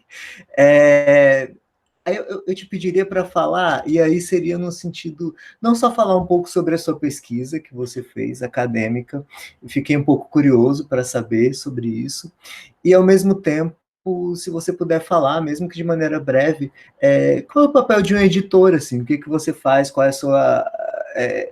a sua função ali, o que você faz no seu dia a dia, que muitas vezes me parece um tema um pouco obscuro, assim, para as pessoas que não são próximas a essa área. Seria um pouco nesse sentido. Bom, vamos lá. De fato, são coisas bem diferentes, porque foi só muito indiretamente que a minha pesquisa está ligada ao que eu faço hoje. Mas Diogo, acho que estávamos ao mesmo tempo na França, porque eu defendi o doutorado em dezembro de 2014. Então, também com a sensação de que estávamos uma democracia consolidada e quebrando a cara logo em seguida, mas enfim. A pesquisa que eu fiz, ela acabou, como eu comentei, eu vinha da formação de jornalista, mas já trabalhando com história e literatura e cultura. Eu fiz uma pós em tradução, então já estava fazendo muita tradução nesse período. E aí eu fui estudar o surgimento da crônica. porque me intrigava um pouco aquela história que a gente sempre diz que a crônica, que já é um gênero que eu acho interessante por ser um híbrido de jornalismo com literatura e que está inserida dentro de um jornal, né? Ela tem como suporte inicial um jornal, e aquela discussão de, é o gênero genuinamente brasileiro, né? É ou não é? E aí quando você começa a estudar um pouco de literatura do século XIX, na França, que era o grande centro cultural, né, da época, pelo menos para os nossos literatos aqui, era a grande referência, você lia ali o que o Proust estava escrevendo no jornal, o Proust escrevia no jornal e fazia uma crônica ali, então outros autores que faziam coisas que hoje a gente chamaria de crônica. Então eu quis estudar um pouco isso lá, e aí acabei no mestrado optando por uma dupla, que era o João do Rio e o Júlio Ré, que é considerado o primeiro grande repórter francês, e que também fazia um misto de jornalismo literário ali, naquelas grandes reportagens dele, e numa ótica de biografia cruzada, então por isso acabei estudando um pouco. Meu orientador é um historiador, minha banca era toda de historiadores, então sempre fui um pouco por essa abordagem, e que eu acho que funciona muito, né, para esse estudo de... quando você vai pegar na literatura, se for estudar crônica, né, na literatura ela é muito estudada como um gênero independente ali pelas qualidades literárias, um pouco independente de suporte, do autor. No jornalismo é totalmente uma outra abordagem, então acho que a história das mídias, né, a linha de pesquisa ali do IFP, ela é muito... ela acaba conjugando esses três lados, né, o literário, o histórico e o jornalístico. E até o João do Rio é uma figura muito interessante, a relação dele com a ABL, né, porque ele foi o mais jovem a entrar na ABL, e foi a grande campanha da vida dele, né, ele tentou 3 eleições, ele se matou para conseguir entrar, foi ele quem inaugurou o fardão, né, que estava lá e ninguém usava. Tem várias histórias interessantes, assim, dele nessa relação.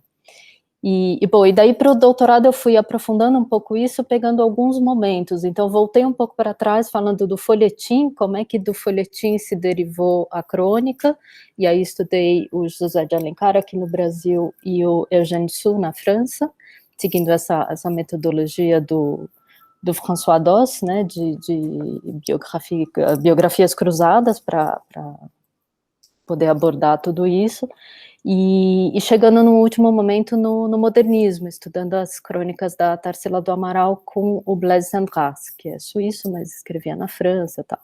Então, nesse percurso, acabei me ligando muito à história da edição, né, e até, porque é esse momento muito principalmente da ótica brasileira, mas de consolidação de um mercado editorial, consolidação do jornalismo, profissionalização do jornalismo, mas consolidação, e sendo que era totalmente ligado à França, né, então a grande editora, que era a Garnier, ela era francesa, então fui acompanhando muito, e até por fascínio pessoal, assim, até por já atuar profissionalmente em algumas editoras, esse percurso, assim, essa constituição do mercado editorial. Bom, então acho que da pesquisa é um pouco isso. E sobre o que faz um editor, bom, tem vários tipos, né, de editor, tem desde que não é o meu caso, mas aquele editor que, como o Jorge Zahar, por exemplo, que é o cara que fica pensando em autores que ele vai chamar para criar uma coleção, enfim, a gente, por não trabalhar com autores contemporâneos, até então a gente não tem esse primeiro momento, né, esse relacionamento direto com o autor. Mas o que faz? Bem, nós temos um diretor editorial, que é o dono da Carambaia, o Fabiano Cury, que é quem pensa em termos gerais, assim, ele fica avaliando as obras e pensando o que nós vamos editar. Assim que a gente define qual é a obra que vai ser publicada ou comprada, né, no caso de direitos comprados, o meu trabalho consiste, eu pego o projeto a partir daí, e até entregar o livro feito, né, então a gente começa a decidir juntos quem vai ser o tradutor, nos casos em que a gente trabalha com um projeto gráfico feito inteiramente, né, para aquela obra, então até a escolha da fonte tipográfica, do papel, do formato, todas as escolhas fazem parte de um projeto que a gente encara como uma interpretação artística daquela obra, né, não são coisas separadas, então a gente também tem essa decisão, junto com a editora de arte, de quem nós vamos chamar para aquele design. A escolha do especialista, que a gente sempre chama para fazer um ensaio, e aí aquilo, uma decisão, muitas vezes é o próprio tradutor, quando ele é especialista naquele autor, ou se ele desenvolveu uma pesquisa tão grande para fazer aquela tradução, a gente chama ele para escrever o pós-fácil. Em outros casos, por exemplo, o Arquipélago Gulag, a gente falou, não, isso aqui tem que ter um historiador, tem que ser alguém que acompanha essa discussão, enfim, direitas e esquerdas e o impacto desse livro. Então, tem inúmeros casos. Então, primeiro, digamos, a escolha da equipe de cada livro, né? Cada livro, ele forma uma mini equipe.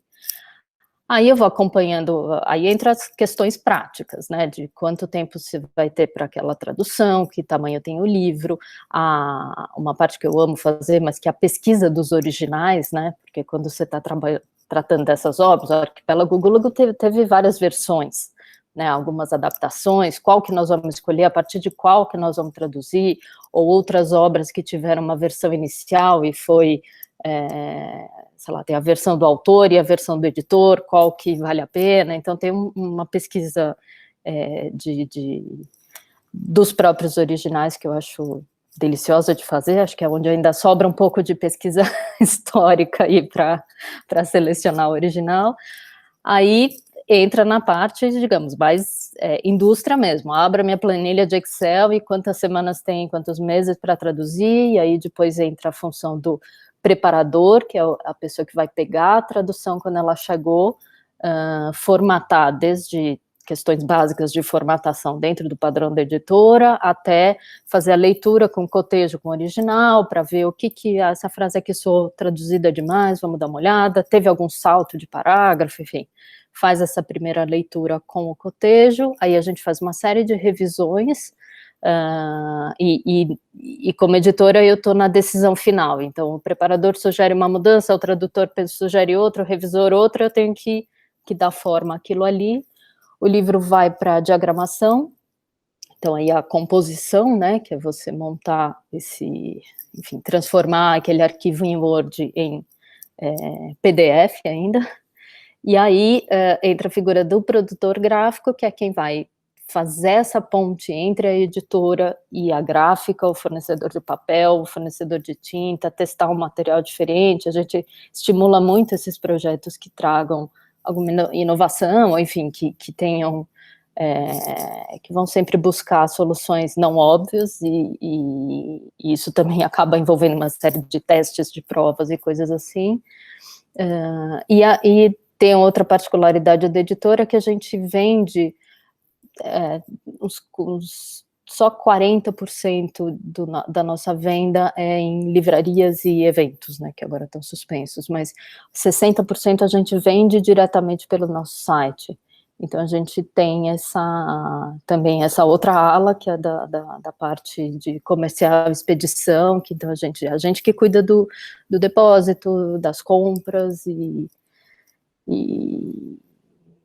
então, enfim, aí eu acabo cuidando também até de palpitar na embalagem final do livro, ou acompanhar uma reclamação de um leitor que o correio desviou, então como é que você vai fazer?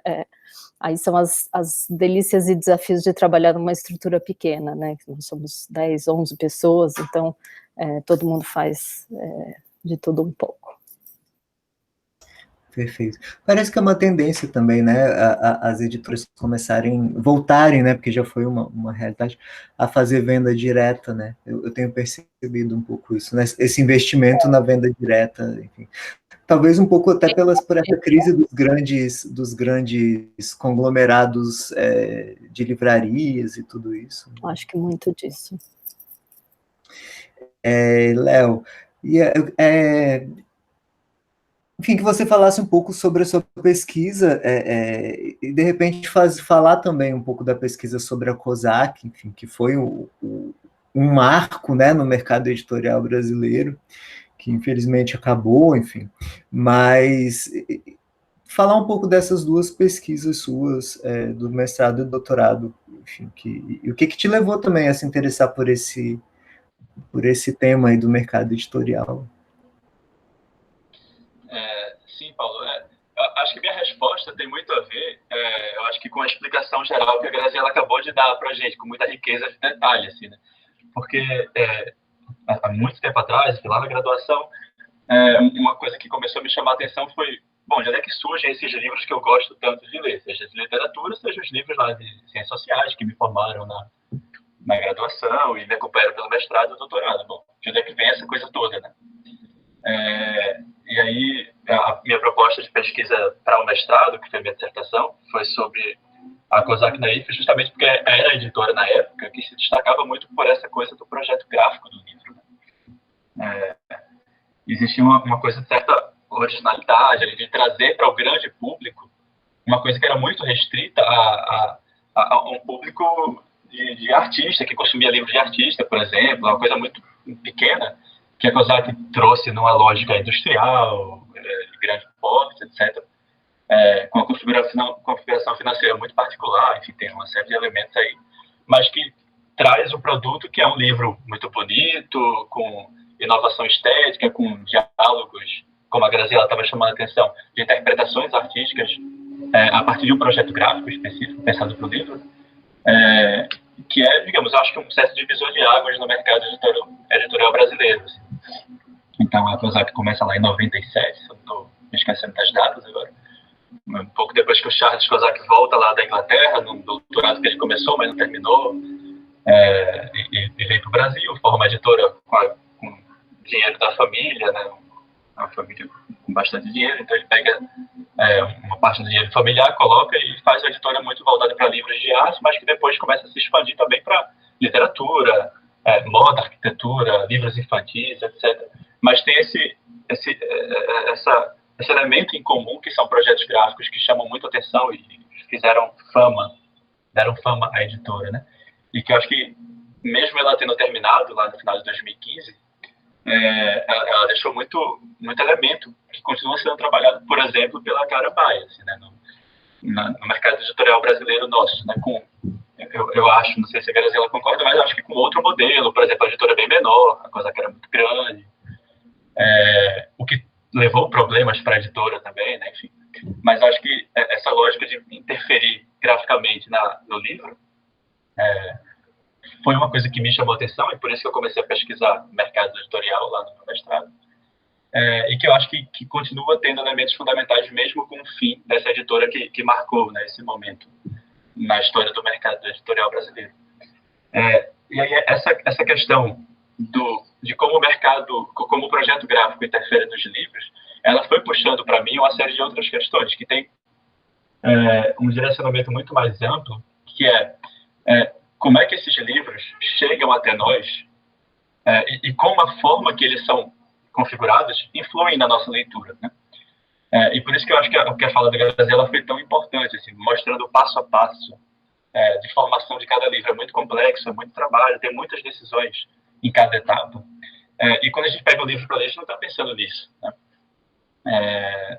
Mas sim, isso influi, né? Então, se você pega, por exemplo, uma obra, o mesmo texto editado por duas editoras distintas, são obras muito diferentes, né? E a gente está falando muito aqui da produção de um livro, mas tem outros elementos que a gente não focou ainda, mas que são fundamentais, que é, por exemplo, a distribuição de um livro, né? A divulgação de um livro, ou seja, tudo isso está relacionado a como é que o livro vai chegar no leitor, né? E aí são elementos muito importantes que fizeram parte da minha pesquisa de tese, na ZA, né? E que continuam fazendo parte hoje, quando eu estou pensando na relação do mercado editorial com a politização do momento atual no Brasil, né? Ou seja, não é só que livros estão sendo publicados, porque isso são muitos, são vários, é um universo infinito praticamente, né? Mas como esses livros são publicados, ou seja, cada etapa dessa que a Graziela falou, como é que os editores estão fazendo as suas escolhas, né? e como é que essas escolhas influenciam na leitura que as pessoas vão ter quando tiverem os livros em mãos, né? Eu lembro muito da Zahar, por exemplo, que uma prática muito comum deles na editora era trocar títulos na hora da tradução, mas não era adaptação de tradução, era enfim, uma escolha deliberada de troca de títulos. E, claro, isso tinha a ver com a estratégia de inserção no mercado editorial brasileiro. Ou seja, a gente está falando lá dos anos 60, um mercado editorial brasileiro que estava se configurando, estava se fortalecendo, né? Posterior ao que a gente estava falando agora há pouco sobre isenção de livros, de impostos sobre livros, etc. É um crescimento grande do mercado editorial. E é um crescimento grande também da universidade. Então, como é que ele pega um livro de sociologia com um título super grande, acadêmico, e transforma no Manual de Sociologia, que é o primeiro livro da editora? É muito estratégico pensar que o Manual de Sociologia vai ser vendido para alunos de graduação, que estão começando, para um público que até então só tinha acesso a esses livros de sociologia em inglês ou em francês, basicamente, e um pouco do espanhol também, que vinha da Fundo de Cultura Econômica do México, por exemplo, né? E que a Zahar vai se inserir nesse momento, trazendo, a partir dessas estratégias, né, desde escolha de capa, projeto gráfico, escolha de título, tradução, uma outra coisa que a Graziela chamou a atenção, que é muito importante, os paratextos todos, né, prefácio, pós-fácio, notas de rodapé explicativas, etc. Né? Então, eu comecei a olhar para esses elementos, para dizer, bom, então, isso traz uma contribuição muito relevante para a gente pensar a configuração do conhecimento no Brasil, né? O que pelo menos a mim, sempre trouxe uma pergunta muito central, que é, bom, e por que ninguém fala tanto sobre isso, já que é tão central isso, né? Ou seja, quem é que faz o prefácio, quem é que faz o prefácio, quem pós-fácio, quem traduz, etc. Né?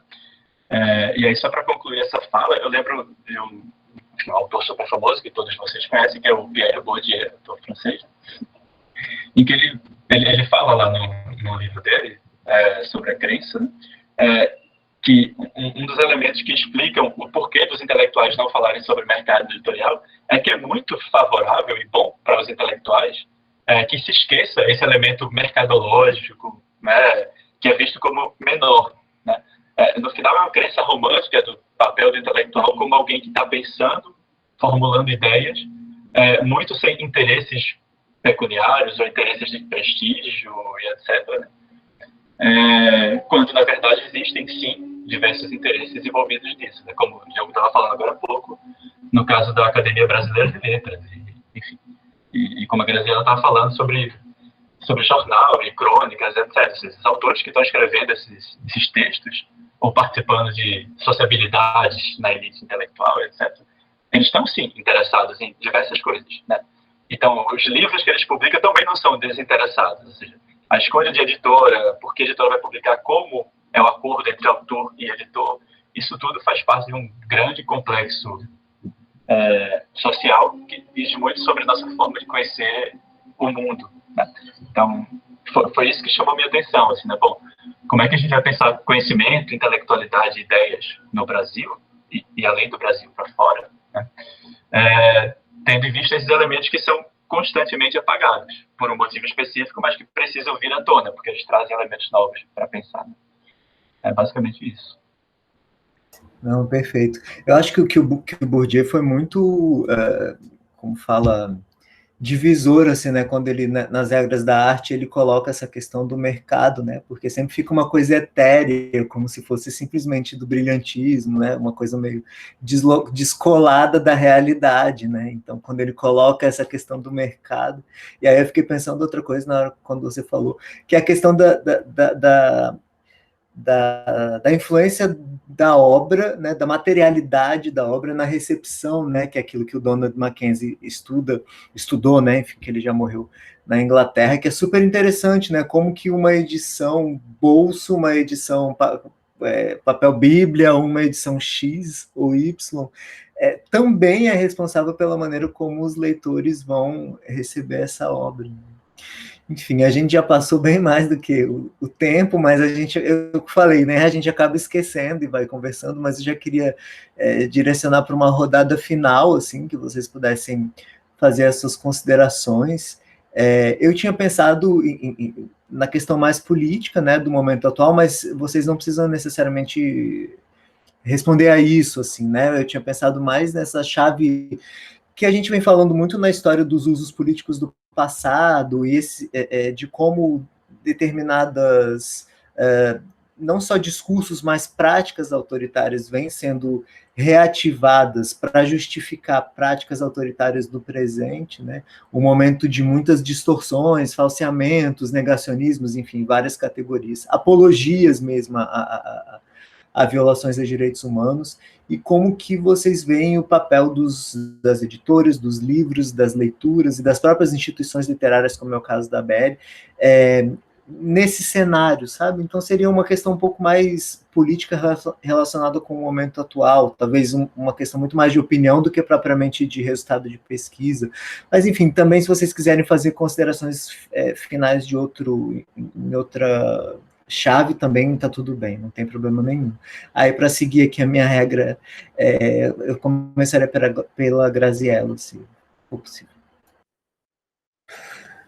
Bom, eu acho que essa questão da chave política eu acabei falando desde da primeira resposta, né? Não consegui. Eu acho que hoje em dia é muito difícil falar de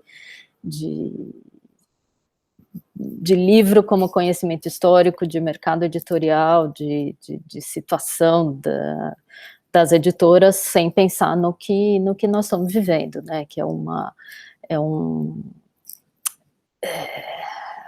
faltam até substantivos e adjetivos para a gente conseguir contar essa história, mas é um momento em que realmente a cultura está sendo criminalizada, né? Então eu acho que você editar livros acaba sendo um perigo, visto como um perigo para muita gente, o que é um dos primeiros traços de qualquer regime autoritário, totalitário, e a gente já viu essa história se repetindo muitas vezes, né? Até pensando um pouco no que o Diogo falou, né, onde é que estava a nossa cabeça em 2014, foi quando a gente estava fundando a editora, né, era totalmente um outro, a gente ingenuamente achou que já tinha virado algumas páginas e que não tinha, e eu acho que esses livros e esse resgate dessas obras antigas, e eu vejo isso como cada vez mais necessário para a gente pensar o que nós estamos acontecendo, o que nós estamos vivendo, né? Então, quando a gente pega o cidadão comum de Berlim durante o nazismo, que jeito ele reagiu, isso, a hora que eu leio esse livro hoje, para mim ele bate totalmente de um outro jeito, né? Eu falo, bom, e o que eu estou fazendo aqui, pessoa física, dentro da minha casa, privilegiada durante a pandemia, porque estou 5 meses sem sair daqui, com medo de quem está saindo, mas que eu estou fazendo? Que resistência, né, eu estou praticando? Então, eu acho que isso, a gente abrir esse canal, e eu acho que por meio da arte, por meio da literatura, eu acho que ele tem uma entrada importantíssima na vida das pessoas, né? Tem aquele meme até que está circulando, eu falo, bom, a hora que vocês estão parados em casa, vocês estão vendo a importância, né, de música, cinema, livro, tal, porque eu acho que virou, não para, obviamente, quem já vive com isso, né, e vive disso como intelectuais, pesquisadores e professores, mas eu acho que é um pilar de qualquer sociedade que precisa existir com muita força, né? E bom, uma pimentinha, assim, nessa resposta, que é, por exemplo, na hora, porque fica muito claro para mim quando você falou, por exemplo, do exemplo do Hans Fallada e de um livro como que foque mais a questão do totalitarismo, do nazismo, alguma coisa mais nesse sentido, fica mais claro para mim, né? A questão da agência do editor numa tentativa de interferir mesmo na realidade, pensando a editora como agente político. Mas quando, por exemplo, a coleção Acervo de vocês, né? É assim que chama, eu posso estar enganado. Quando vocês publicam um Machado de Assis, um Dom Casmurro, qual é a chave? É essa mesma chave? Enfim, só para completar. A gente, bom, só para esclarecer, a coleção Acervo, ela reedita nesse formato mais econômico os livros que saíram na edição numerada, né, então eles são os mesmos. Então, Dom Casmurro, Memórias Póstumas, eles saíram na outra, em edição numerada também. Especificamente, o Machado de Assis, ele foi o nosso, uma espécie de contraponto, ele foi exatamente o contrário do que a gente vinha editando, no sentido que a gente sempre falava, grandes obras de autores ainda desconhecidos no Brasil, que a gente sente a necessidade de trazer, ou obras menos conhecidas de grandes autores que não passaram por aqui, como as Crônicas do Jornal do Proust, que eu comentei. O Machado, ao contrário, né? Nós começamos com Dom Casmurro, que é o livro mais óbvio da literatura. Aí foi realmente uma vontade de editar. Você fala, bom, você está editando todos esses livros, esses dois grandes monumentos da literatura brasileira, uma vontade de editar também, numa edição bem cuidada e tal. Mas, enfim, se você for olhar por esse viés, né, o quanto o Memórias Póstumas de Brás Cubas, a gente pediu um pós-fácil para o Milton Ratum, e ele faz toda uma leitura do quanto que esse livro não mostra o liberal brasileiro naquele momento e que tem características que a gente está vendo agora com essa onda liberal chegando ao poder, enfim. Traços do conservadorismo, tá tudo lá, né? Então acho que a boa literatura ela te traz tudo isso. Óbvio que a gente tem outros romances, histórias de amor, histórias que aí é pela questão literária, né? Eu acho que isso tem não é tudo que tem esse cunho político, porém eu acho que é de uma relevância extremamente parecida, né? Nós estamos ali trabalhando com cultura, com trazer obras que ficaram perdidas aí.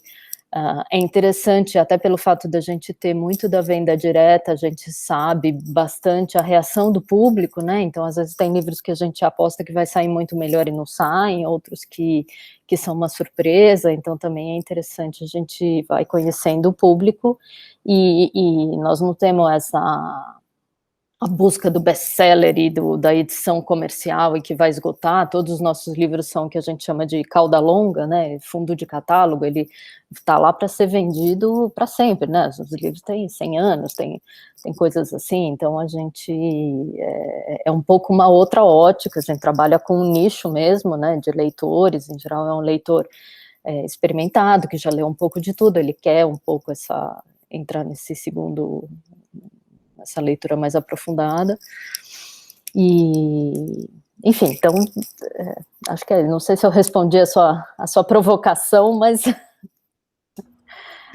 Não, tá ótimo. Vou passar para o Léo agora. E aí, que além de tudo você, né, não só você como o Diogo, tem ainda a questão, além dos livros, leituras e instituições literárias, tem a questão da editoras, enfim, de serem professores também, né, ou seja, de estarem ali na linha de frente com alunos, na formação de alunos, né, formação de futuros profissionais. Sim, Paulo. Pois é, eu acho que essa pergunta que finaliza a nossa participação aqui, né, ela meio que amarra tudo que a gente vem debatendo aqui desde o início, né, quais são os usos políticos que se faz do passado ou do conhecimento, né, da configuração do conhecimento de uma forma geral, para o momento presente, né. Tem um livro que foi a tese de doutorado da Ângela Alonso, que trata justamente desse tema, assim, né, por um outro viés. Ela faz uma pesquisa sobre a geração de 1870 no Brasil, uma geração fundamental de intelectuais, né, no país, matriculada nas faculdades de Direito, etc. E ela vai mostrando como a importação de ideias, de concepções de mundo, de formas de escrever e se colocar, elas serviam justamente a uma atividade política no momento atual no país, né? E isso essa narrativa ela constrói contra uma interpretação que via muito essa importação de ideias estrangeiras no Brasil como uma espécie de mimetismo sem sentido, uma imitação barata de costumes europeus sem muita significação nacional, etc. Ela vai mostrar justamente como não, essa apropriação de ideias por aquela geração de intelectuais era muito bem propositada, muito bem pensada e estrategicamente colocada para atuar contra o quê? Contra a elite imperial, na qual eles não conseguiam alcançar exatamente o poder que eles queriam, né? Contra uma forma de conhecimento que já estava enraizada no Brasil do século XIX, e que não dava espaço para a colocação que eles queriam fazer, a visão de mundo que eles queriam trazer sobre história, sobre, né, enfim, a gente está falando aqui sobre liberalismo, sobre positivismo, etc. Né? Então, sim, os usos políticos do passado, eles sempre são utilizados para se pensar momentos do presente. Né? E da mesma forma acontece hoje, né? No nosso mundo, por meio das nossas editoras, dos livros que elas publicam, e da forma como nós, professores, alunos, leitores de uma forma geral, lemos esses livros. Né? Então, eu fico pensando agora mais vinculado, e para trazer um exemplo, mais vinculado à minha pesquisa de pós-doutorado, né? Como é que, por exemplo, no Brasil, desde 2013, mas antes disso também, né? Os livros vêm se tornando cada vez mais claramente voltados para... não de todas as editoras, claro, nem todos os livros, mas voltados para uma concepção de mundo muito específica, né? que dialoga muito com essa, entre aspas, polarização política do Brasil. Tá? Entre aspas, porque é um termo muito polêmico e precisaria ser debatido. Né? Mas não dá para pensar, por exemplo, como é que uma editora como a Leia lança os guias politicamente incorretos da história do Brasil, da história do mundo, da filosofia, e etc, etc. Não dá para pensar isso que você traz na pesquisa, né, dos usos políticos do passado para o momento presente, você revisionismo histórico, de uma ofensa aos direitos humanos, ou o que seja, sem esses livros publicados pela editora Leia, por exemplo, né? Leandro Narlock, uns autores super vendidos, altamente best-seller, com interpretações muito, muito duvidosas, rebatidas por historiadores, enfim, mas que foi muito lido e influencia muito nosso debate. Isso não é exclusivo nosso no Brasil, na Argentina também tem uma série de pesquisas que mostram isso, né? Como nos anos, por exemplo, do kirchnerismo na Argentina, uma série de editores começaram a publicar livros de revisionismo histórico no país, falando que a ditadura não foi tão violenta assim, teve sim preservação de direitos humanos, essa farsa que a esquerda conta, etc. Né? Então isso não é exclusivo nosso, mas é muito específico desse momento histórico que a gente vive e tem a ver com esse uso político do passado para interferir em momentos presentes. Né? Então eu acho que isso fecha um ciclo, eu acho, nesse nosso debate, porque tem a ver, né, com a forma como as ideias são debatidas e a forma como as editoras influenciam na forma como essas ideias são debatidas. E aí eu acho que sim, né? Tanto alunos quanto professores, leitores em geral, nós nos apropriamos dessas ideias na forma que elas são colocadas. E isso configura a arena intelectual e política na qual nós estamos debatendo agora. Essa polarização existe porque ela foi colocada dessa forma. Né? Claro, não é culpa só das editoras, mas existe sim uma atuação editorial que se volta para esse sentido, né? Para construir um universo polarizado, no sentido de como as ideias se colocam. E, enfim, agradecer também a presença aqui, já que a gente está fechando, e deixar um abraço para o Diogo, para a Graziela e para você também, Paulo. Obrigado. Diogo, vamos lá? Então, Paulo, eu acho que a gente está vivendo um momento sem precedentes em termos de anti-intelectualismo e de anti-cientificismo, de negacionismo, né, como a gente já vem, a gente conversou, né, ao longo dessa tarde, né, e eu acho que nesse sentido o papel de livros, editoras, do conhecimento, ele é ainda mais fundamental, né. Quer dizer, eu acho que a democracia, ela não é só um regime político, né? A democracia é também uma forma de sociedade, né? Quer dizer, para a gente viver numa sociedade democrática, a gente precisa conseguir ter uma ideia do comum, né? Do que aquilo que é comum, né? Entre todas as pessoas que formam a sociedade, né? Então, eu acho que o problema hoje que a gente está vivendo, eu acho que não só no Brasil, né, quer dizer, e com todos esses problemas de negacionismo e de fake news, quer dizer, como dizer, né, é uma corrupção cognitiva, a palavra não é minha, tá? Estava procurando outra para não citar mais uma vez o mesmo autor, né? Mas no século do populismo, o Roosevelt fala disso, né? A gente está com, quer dizer,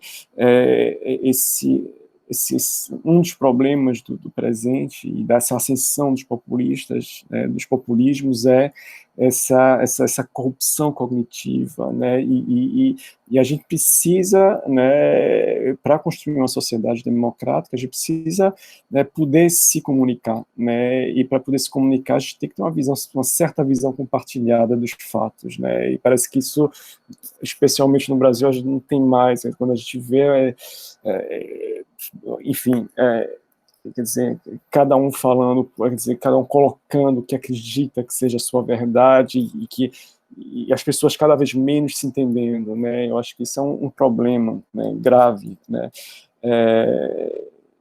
Eu acho que a gente precisa reatar com a nossa capacidade, né, de dialogar e de se criar uma certa comunalidade, vamos dizer assim, né? E eu acho que é nesse sentido que editoras, livros e o conhecimento, de uma forma geral, ele tem esse papel que é fundamental, quer dizer, o papel do intelectual não é mais falar, eu acho, do intelectual e dos outros produtores do conhecimento. O intelectual, às vezes, tem uma conotação muito específica, né? Quer dizer, não é falar de um certo lugar que estaria mais acima dos outros, mas está justamente na própria produção do conhecimento como uma atividade cívica. Então, eu acho que seria o que eu responderia, né? Eu acho que, mais do que nunca, a gente está diante de um desafio gigantesco de continuar batalhando por mais conhecimento, por mais livros, por mais editoras, e que esse conhecimento chegue nas pessoas, né? E que a história chegue nas pessoas, para a gente mais vê são pessoas repetindo coisas absurdas, então, nazismo de esquerda, você imagina isso, né? Então, é realmente um trabalho enorme que a gente tem pela frente. Perfeito, gente, muitíssimo obrigado. Enfim, a gente acabou ultrapassando o tempo, mas eu acho que isso só enriqueceu a discussão. Agradeço enormemente mais uma vez, assim, foi um prazer conhecer a Graziella, que era a única que eu ainda não tinha nenhum tipo de contato. O Léo e o Diogo agora também fazem parte do meu projeto lá do História da Ditadura, então a gente está tendo um pouco mais de proximidade. E é isso, muito obrigado. Eu vou pedir para vocês ficarem um minutinho depois que eu encerrar a gravação, mas é isso. Obrigado.